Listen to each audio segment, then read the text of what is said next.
মানালিতে গিয়ে কেউ হিড়িম্বা দেবীর মন্দির মিস করবে এটা হয় না। আশা করি প্রত্যেকেই মানালিতে গিয়ে হিড়িম্বা দেবীর মন্দিরটা দর্শন করে আসো, যেটা সমতল ভূমি থেকে অ্যাপ্রক্সিমেটলি 1000 থেকে 1500 কিলোমিটার উঁচুতে অবস্থিত। হিড়িম্বা দেবী মন্দিরটি মহাভারতের ভীমের স্ত্রী হিড়িম্বা দেবীকে উৎসর্গীকৃত একটি প্রাচীন গুহা মন্দির, যার চারপাশে দেবদারু জঙ্গল বেষ্টিত।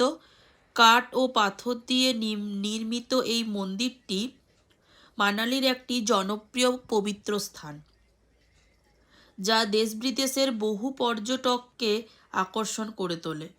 এর শিখরে 24 মিটার উঁচু ওপরে একটি পিতলের শঙ্কু রয়েছে।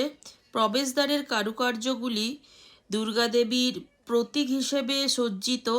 মন্দিরটির স্থাপত্যশৈলী অত্যন্ত স্বতন্ত্র, যা হিমাচলের পাহাড়ি অঞ্চলের বৈশিষ্ট্য বহন করে। দেবীর শক্তি ও ভক্তির প্রতীক হিসেবে বিবেচিত হয় হিড়িম্বা দেবীর মন্দির। মহাভারতের ভীম যখন তার বনবাসের সময় মানালিতে আসেন, তখন তিনি হিড়িম্বা নামে এক রাক্ষসীকে পরাজিত করেন। পরে এই হিড়িম্বা ভীমের স্ত্রী হন এবং দেবীরূপে পূজিত হতে থাকেন। 1553 সালে এই প্রাচীন গুহা মন্দিরটি কুল্লুর মহারাজা বাহাদুর সিং নির্মাণ করেছিলেন। এটি ঢুংরি মন্দির নামেও পরিচিত। বিভিন্ন ধর্মীয় উৎসব, নবরাত্রি, দুর্গাপুজো এখানে বিশেষভাবে উদযাপিত হয়। এখানকার ভক্তরা বিশ্বাস করেন যে তিনি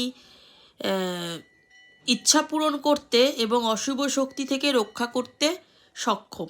মন্দিরটি একটি গুহার চারপাশে তৈরি করা হয়েছে, যেখানে দেবী হিড়িম্বা ধ্যান করতেন বলে বিশ্বাস করা হয়। এখানে প্রতি বছর মে মাসে হিড়িম্বা দেবীর মেলা হয়, যেটা এখানে এসে আমরা জানতে পারলাম। মানালির মল রোড থেকে কিছুটা দূরে অবস্থিত হিড়িম্বা দেবীর মন্দির।